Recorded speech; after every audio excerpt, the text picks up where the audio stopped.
Hi, welcome to Alka GS.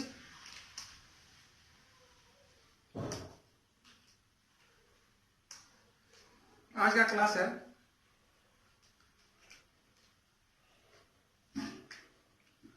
राज्य के नीति निर्देशक तत्व। राज्य के नीति निर्देशक बहुत इंपॉर्टेंट है। राज्य के नीति निर्देशक तत्व, राज्य के नीति निर्देशक तत्व एक समझ में आ रहा। चलो दूसरा यूज कर लेते हैं।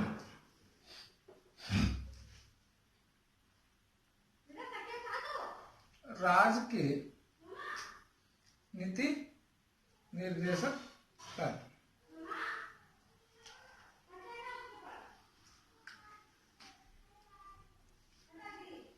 राज्य के नीति निर्देशक तत्व, ठीक है। राज्य के नीति निर्देशक तत्व, इसको कहेंगे directive principles of real estate. Directive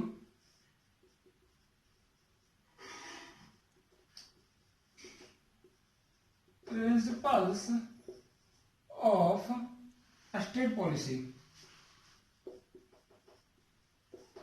state policy, ठीक है। अब इसमें सबसे महत्वपूर्ण है राज्य के नीति निर्देशक तत्व जो है सबसे महत्वपूर्ण हो जाता है, अति महत्वपूर्ण चैप्टर, क्योंकि यह जो है इसकी व्याख्या भाग 4 में, संविधान के भाग 4 में आर्टिकल 36 से 51 तक किया गया है, और भाग 3 में जो हमारा था क्या, मौलिक अधिकार का वर्णन था। मौलिक अधिकार का वर्णन था। मौलिक अधिकार और नीति निर्देशक तत्व जो है आपस में काफी संबंध रखते हैं। आपस में काफी जो है इसका मिलन है और काफी समानताएं हैं, लेकिन एक समानता ऐसा है जो राज्य के नीति निर्देशक तत्व और मौलिक अधिकार को अलग करता है। राज्य के नीति निर्देशक तत्व जो होता है न्यायालय में नहीं जा सकता है। न्यायालय में वाद योग्य नहीं है,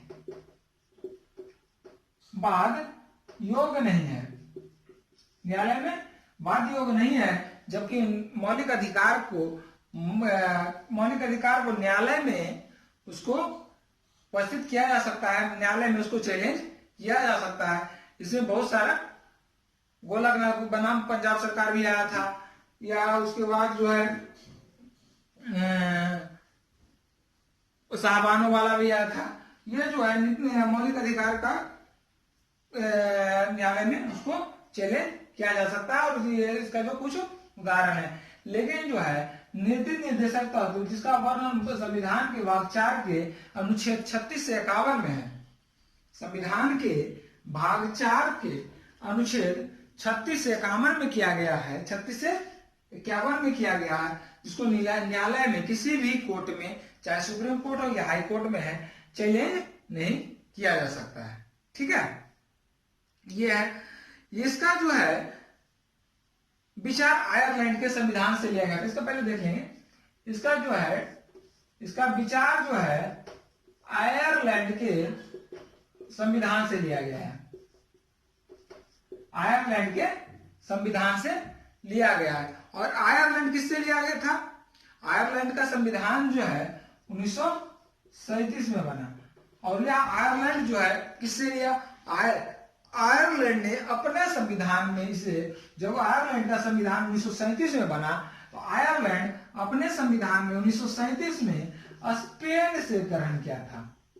स्पेन से ग्रहण किया था। कहां से? आयरलैंड 1937 में जब संविधान बनाया था तो यह नीति निर्देशक तत्व स्पेन से ग्रहण किया था, और यह जो है भारत आयरलैंड के संविधान से 1900 जब हमारा संविधान 1950 में मिला बना तो ये जो है ग्रहण किया था।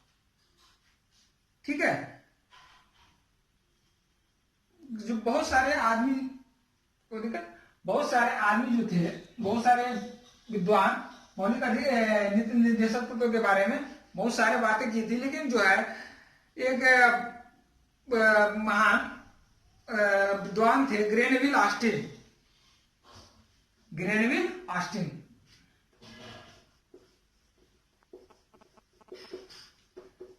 ग्रेनविल ऑस्टिन महान विद्वान थे। इन्होंने कहा नीति निर्देशक तत्व तथा अधिकार, नीति निर्देशक तत्व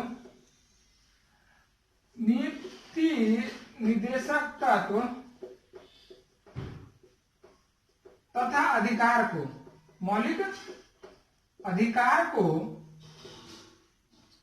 आत्मा कहा, संविधान का आत्मा कहा, संविधान का आत्मा कहा।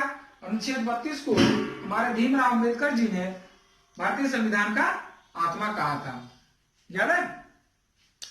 तो ये जो है ग्रेनविल ऑस्टिन ने नीति निर्देशक तत्व को किसी भी संविधान का मूल आत्मा कहा है।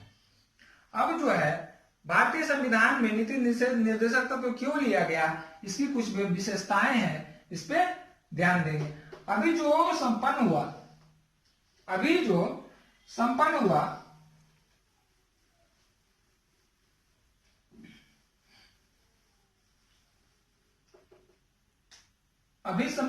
सीएससी एग्जाम 4 अक्टूबर 2020 को, सीएससी एग्जाम 4 अक्टूबर 2020 को, इसमें जो है 11 क्वेश्चन जो था, 11 प्रश्न किससे था? पॉलिटी से था, जिसमें लगभग चैप्टर पढ़ाया हुआ था। संविधान की विचारधारा जो था, विचारधारा से भी था क्वेश्चन। उसके बाद है मौलिक अधिकार से भी क्वेश्चन था, मौलिक अधिकार से भी क्वेश्चन था, नीति निर्देशक तत्व से भी क्वेश्चन था। यानी जो है हर एग्जाम में, सीएससी एग्जाम में जितना भी है लगभग 3 से 4 क्वेश्चन, 3 से 4 तो नॉर्मल है, लगभग अगर 10 से 11 अगर भी कहा जाए तो 10 से 11 क्वेश्चन जो है पॉलिटी से 100% होता है। हिस्ट्री से 20 क्वेश्चन, तो अभी जो पॉलिटी पे चल रहे हैं तो पॉलिटी में 10 से 11 क्वेश्चन दिया गया था, जो पिछले क्लास में जो है इसका विश्लेषण हम कर चुके हैं। पिछले क्लास में सीएससी 4 अक्टूबर 2020 का जो एग्जाम का था उसका जो है विश्लेषण हम पिछले क्लास में कर चुके हैं, तो उस पर विशेष हम जाएंगे नहीं। तो पॉलिटी में हम जा रहे हैं। ठीक है। पॉलिटी में अगर कहा जाए तो इसमें अगर विस्तृत रूप से पढ़ा जाए तो सीएससी एग्जाम के लिए या कोई भी एग्जाम के लिए कोई भी प्रश्न नहीं छूट सकता है। ठीक है। तो इसको जो है आते हैं directive principle of state policy का जो विशेषता है, उसका विशेषता क्या क्या है, ताकि जो है हमारा जो संविधान है, भारतीय संविधान के निर्माता यह जो है नीति निर्देशक तत्व को क्यों अपनाए हैं। हर चीज में कोई ना कोई खामियां होता है। हर सिक्के का 2 पहलू होता है, कि हेड होता है, एक टेल होता है। ठीक है। एक हेड होता है, एक टेल होता है।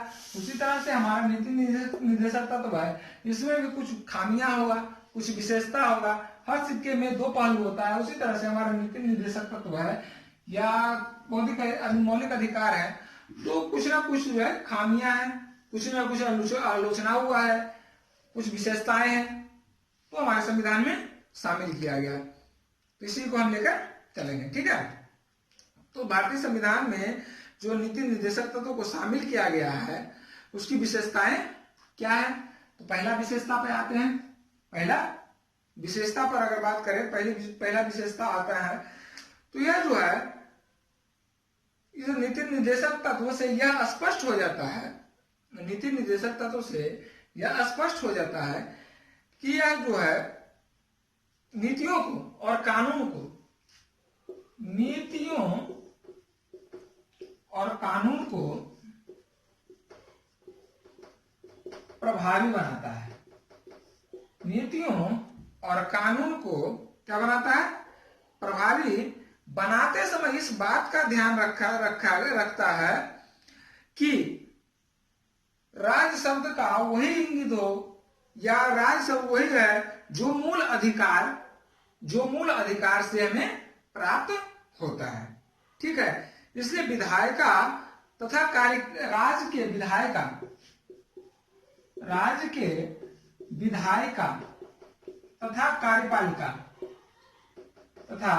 कार्यपालिका जब किसी कानून को बनाता है या स्थानीय निकायों को जो है इसको कानून को बनाने में राज्य की विधायिका, कार्यपालिका या स्थानीय निकायों के स्थानीय निकाय बोलो तो जिला को, पंचायत को जो है पंचायत स्तर तक को शामिल करता है।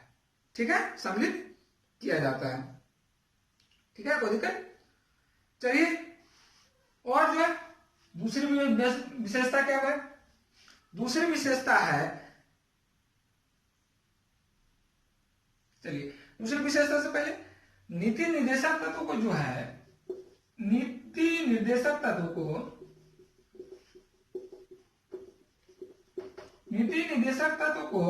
1935 का अनुदेश कहा गया।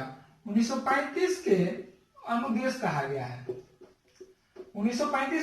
1935 का जो भारत शासन अधिनियम है उसी के अनुदेशों को समान कहा गया है, जबकि वह जो है उसी के समान है। भीमराव अंबेडकर जो है, B.R. अम्बेडकर जो कहे, भीमराव अंबेडकर जी कहे हैं कि हमारा जो नीति निर्देशक तत्व है 1935 के अनुदेशों के समान है, पर भारत शासन अधिनियम के तहत गवर्नर जनरल तथा प्रांत के गवर्नर का अधिकार दिया जाता है। नहीं समझ में आया? 1935 के अनुदेशों के अनुसार जो है उसका जो भारत शासन अधिनियम के तहत 1935 के भारत शासन अधिनियम के तहत जो है ब्रिटिश सरकार को गवर्नर जनरल तथा प्रांत के गवर्नर जो होता था उसके द्वारा जारी किया जाता था। भीमराव अम्बेडकर जी क्या कहे हैं? 1935 का जो भारत शासन अधिनियम था, एक बार जोर देकर कर रहा है क्योंकि कंफ्यूज नहीं होना है। भारत शासन अधिनियम 1935 जब बना था तो इसमें यहाँ कौन था? गुलाम भारत था। गुलाम भारत में क्या होता था? गवर्नर जनरल होता था। गवर्नर जनरल होता था और क्या होता था? प्रांत के गवर्नर होता था। तो इसका जो अनुदेश जारी किया जाता था किसके द्वारा जारी किया जाता था? गवर्नर जनरल के द्वारा या प्रांत के गवर्नर के द्वारा जारी किया जाता था, जिसे अनुदेश कहा जाता था। अब जो है यह जो है किसके द्वारा? एक व्यक्ति विशेष के द्वारा जारी किया जाता था। लेकिन हमारा नीति निर्देशक तत्व है, नीति निर्देशक तत्व विधायिका और कार्यपालिका के लिए जारी किया जाता है। विधायिका और कार्यपालिका के लिए जारी किया जाता था। अर्थात जो है ये जो है किसी व्यक्ति विशेष के द्वारा जारी नहीं किया जाता है। बस यही एक अंतर है। इसको यही कहते हैं कि नीति निर्देशक तत्व विधायिका व कार्यपालिका के लिए जारी किया जाने वाला अनुदेश है। ठीक है, अब आते हैं तीसरा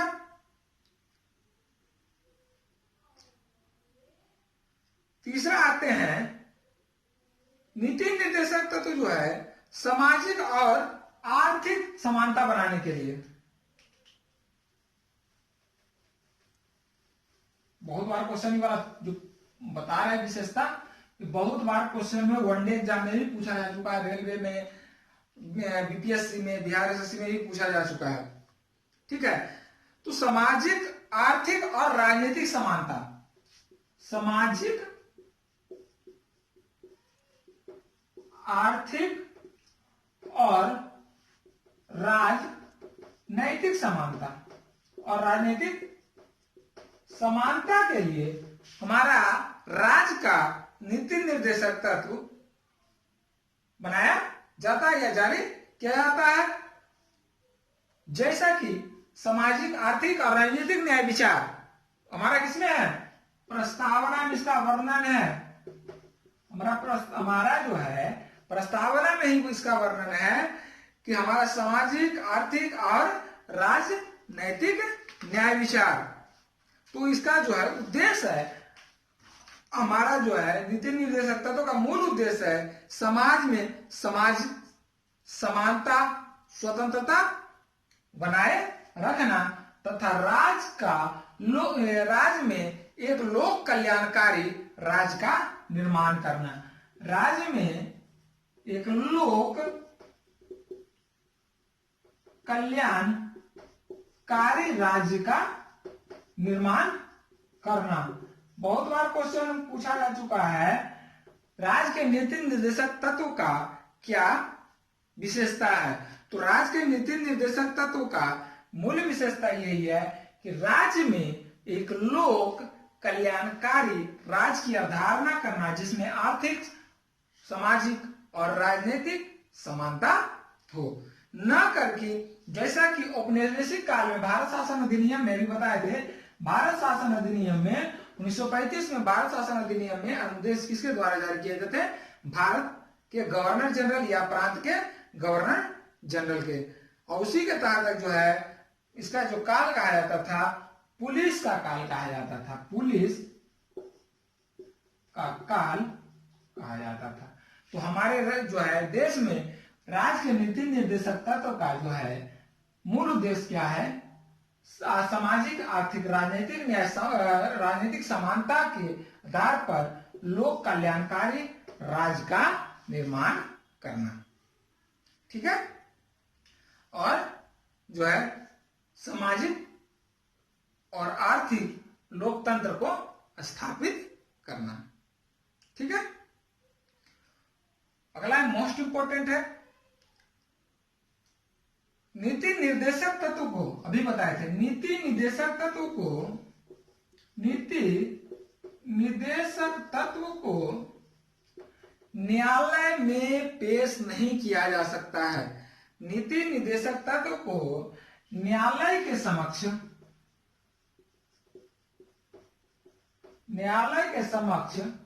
पेश नहीं किया जा सकता है, नहीं किया जा सकता है। नीति निर्देशक तत्व को न्यायालय के समक्ष पेश नहीं किया जा सकता है। ठीक है। जबकि मौलिक अधिकार को न्यायालय के समक्ष लाया जा सकता है, उसे लंबित भी किया जा सकता है। जैसे कि किसमें,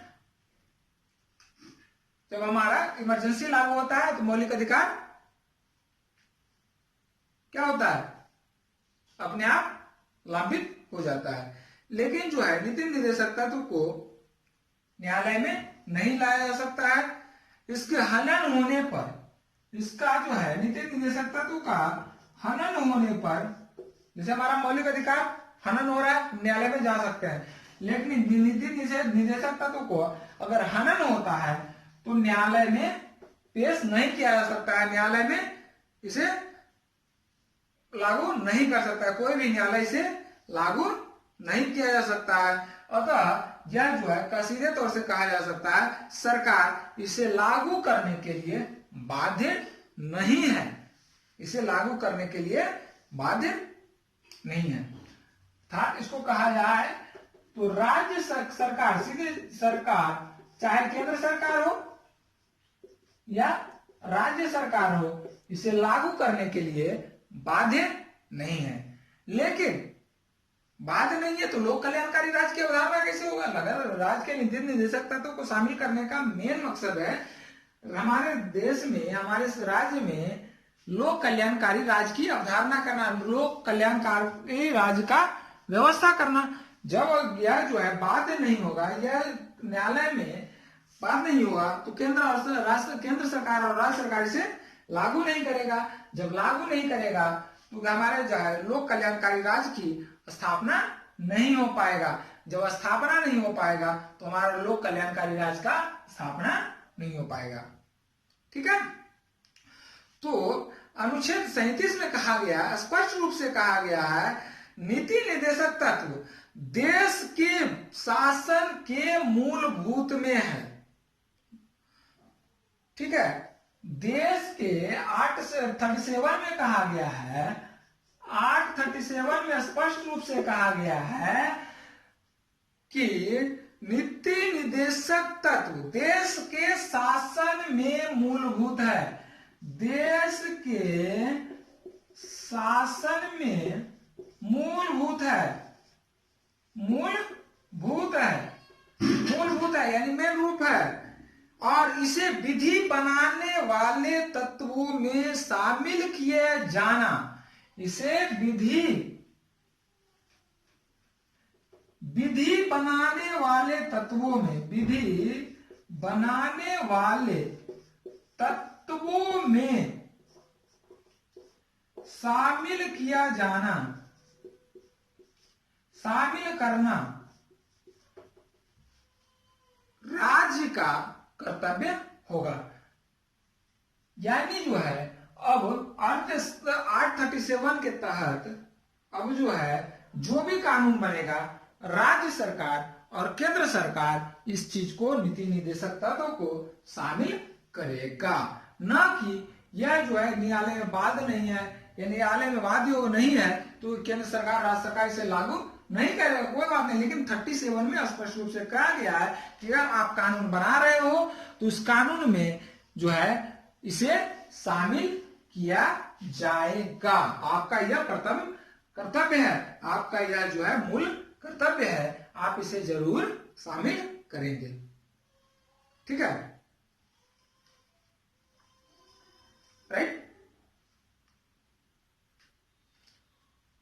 अब जो है नीति निर्देशक तत्व को विस्तृत रूप से जानने के लिए अनुच्छेद बाई अनुच्छेद अगर हम बात करें तो उसको जानने के लिए 3 खंडों में विभाजित करते हैं, 3 खंडों में विभाजित करते हैं। वैसे विभाजन जो है इसका संविधान में किया गया नहीं गया है, लेकिन अगर पढ़ने के लिए जो है, पढ़ने के उद्देश्य से या मतलब आसान बनाने के लिए हम इसको 3 भागों में बांटते हैं नीति निर्देशक तत्व को। पहला जो है समाजवादी आधार पर, समाजवादी सिद्धांत के आधार पर, दूसरा गांधीवादी सिद्धांत के आधार पर, गांधीवादी सिद्धांत के आधार पर, और तीसरा बात करें तो उदारवादी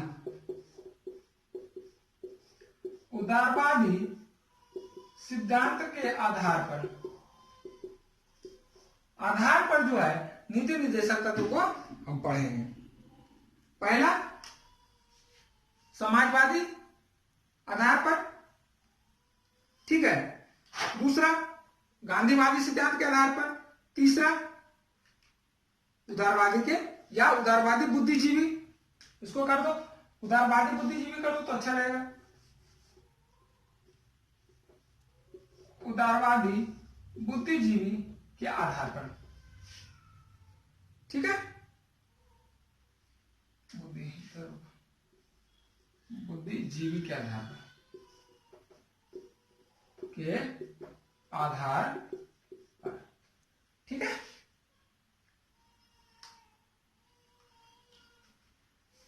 तो पहला समाजवादी सिद्धांत के आधार पर पढ़े, अनुच्छेद बाई अनुच्छेद पढ़ेंगे, कोई भी अनुच्छेद नहीं छूटना चाहिए। ठीक है, तो पहला आते हैं समाजवादी सिद्धांत के आधार पर। तो समाजवादी सिद्धांत के आधार पर कैसे पढ़ेंगे? समाजवादी सिद्धांत का आधार है समाजवाद के संदर्भ में, सीधा समाजवादी, इसका संबंध किससे होगा? समाजवाद से होगा। समाजवादी सिद्धांत का आधार किससे होगा? समाजवाद से होगा। जिसका जो है लोकतांत्रिक समाजवाद का जो है रूपरेखा में होगा, और इसका एकमात्र लक्ष्य होगा समाज में आर्थिक सामाजिक न्याय प्रदान करके। इसका उद्देश्य, एकमात्र उद्देश्य क्या होगा? उद्देश्य इसका क्या होगा? समाज में आर्थिक और सामाजिक न्याय प्रदान कर लोक कल्याणकारी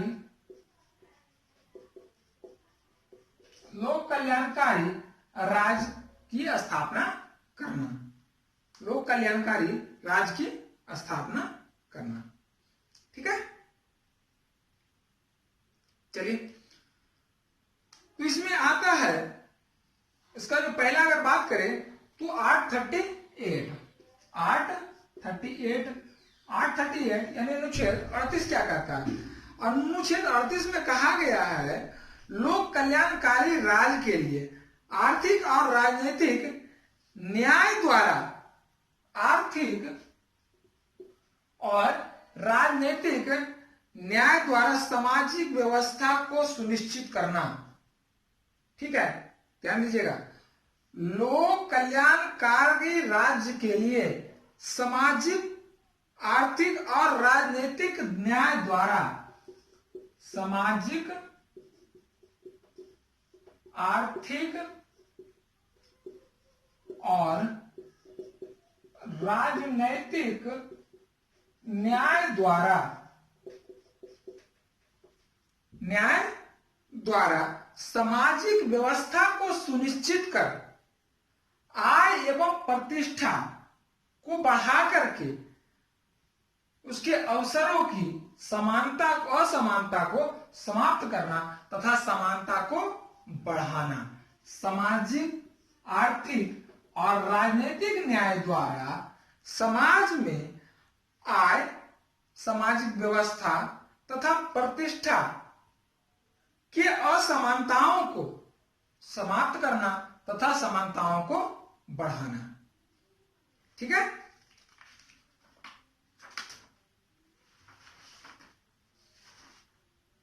राइट।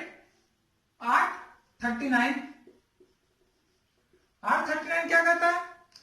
839 में कहा गया है कि सभी नागरिकों को जीविका के पर्याप्त साधन प्राप्त करने का अधिकार होगा। सभी नागरिकों को जीविका के पर्याप्त साधन प्राप्त करने का अधिकार होगा। जीविका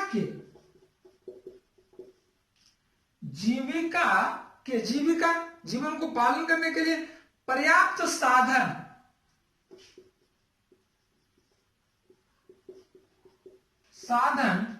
प्राप्त करने का अधिकार होगा। ठीक है, जिसमें कामगारों के स्वास्थ्य, शक्ति, जिसमें क्या शामिल किया गया?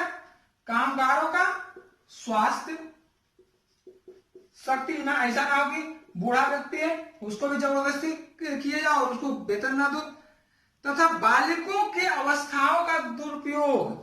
अब ना हो कि 6 से 14 वर्ष के बच्चों को लगा दिए, तो ये भी नहीं होगा। ठीक है, तथा स्त्री और पुरुष के समान कार्य, स्त्री और पुरुष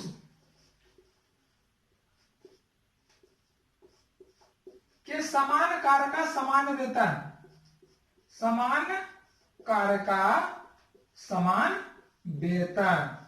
मोस्ट इंपोर्टेंट अनुच्छेद 39, समान कार्य का समान वेतन। इसमें राज्य के नीति निर्देशक तत्व में बहुत बार एग्जाम में पूछा जा चुका है। ठीक है, एक बार और इसका विश्लेषण। किसी भी व्यक्ति को जीविका के पर्याप्त साधन प्राप्त करने का अधिकार होगा, जिसमें कामगारों के स्वास्थ्य, शक्ति तथा बालिकों के अवस्था के दुरुपयोग से संरक्षण तथा बालिकों की स्वास्थ्य का देखभाल शामिल होगा तथा स्त्री तथा पुरुष के सामान्य कार्य के समान वेतन की व्यवस्था होगा। यह हमारा अनुच्छेद 39 कहता है। राइट। उसके बाद नेक्स्ट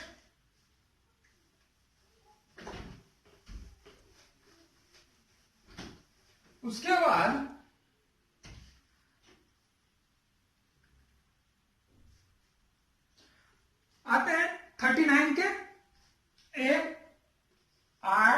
39 के क 39 के क। इसमें कहा गया है सामान्य न्याय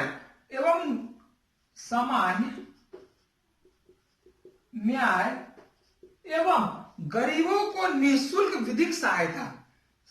सामान्य न्याय एवं गरीबों को निःशुल्क विधि सहायता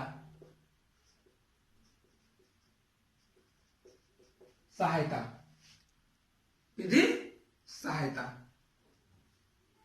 ये पता चल रहा है विधि यहां का विधिक सहायता हमारा 839 के क कहता है। ठीक है। उसके बाद 841 क्या कहता है?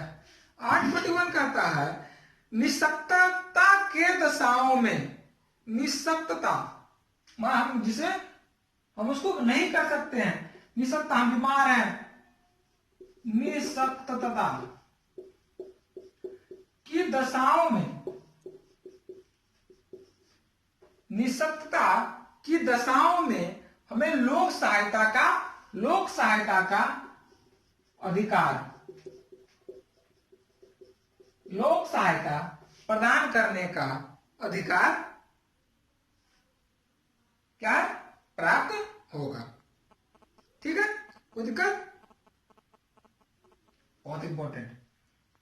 जैसे कोई बीमार व्यक्ति है, उसको कह रहा है, बीमार व्यक्ति है, बूढ़ा व्यक्ति है, तो उसको जबरदस्ती काम पर नहीं ला सकते हैं, उस दशा में इसको पेमेंट मिलेगा और जो उसका लोक होगा, जो हमारे इसका जो नॉर्मल होगा उसे मिलेगा। जैसे अभी लॉकडाउन हुआ था तो सरकारी कर्मचारी जितने भी थे उसको वेतन दिया गया। उसके बाद आता है 842। इसके अनुसार जो होता है प्रसव के दौरान प्रसूति सहायता उपलब्ध कराना, प्रसूति सहायता उपलब्ध कराना, प्रसूति सहायता उपलब्ध कराना, ये हमारा 842 कहता है। इसके अलावा 42 में न्याय संगत तथा मनोचित दिशा में जो हमारा अधिकार प्राप्त हो। अब कहता है 43 में हमारा कहता है कि हमारा जो है सभी मजदूर वर्ग, 43 कहता है सभी मजदूर वर्ग के निर्वाह के लिए मजदूरी, कामगारों जिसको कहते हैं, कामगारों के लिए, कर्मकारों के निर्वाह के लिए मजदूरी, बेकार का निर्वाह के लिए मजदूरी शिष्ट। ऐसा ना हो कि किसी को गाली देके हम उसको काम करवाएं। हमारा जो है किसी को गाली नहीं दे सकते, अगर हमारा कामगार है तो उसको गाली नहीं दे सकते, मार नहीं कर सकते, उसको अच्छा शिष्टाचार पूर्वक उसको जिंदगी जीने का अधिकार है। तथा जीवन स्तर को, सामाजिक जीवन स्तर को, शिष्ट सामाजिक जीवन इसको कहते हैं, शिष्ट सामाजिक जीवन का अधिकार प्राप्त है। राइट। 847 में कहा गया है, 847 में कहा गया है कि पोषाहार स्तर और जीवन स्तर को ऊंचा करना। पोषाहार स्तर और जीवन स्तर को ऊंचा करना, ऊंचा करना। यह हमारा था किस पे? समाजवादी सिद्धांत के आधार पर नीति निर्देशक तत्व को अगर जो है वर्गीकरण करते हैं तो हमारे समाजवादी सिद्धांत पर इतने अनुच्छेद आएंगे। 38, 39, 39 से 41, 42, 43 और 47। ठीक है, 47, राइट। कोई दिक्कत?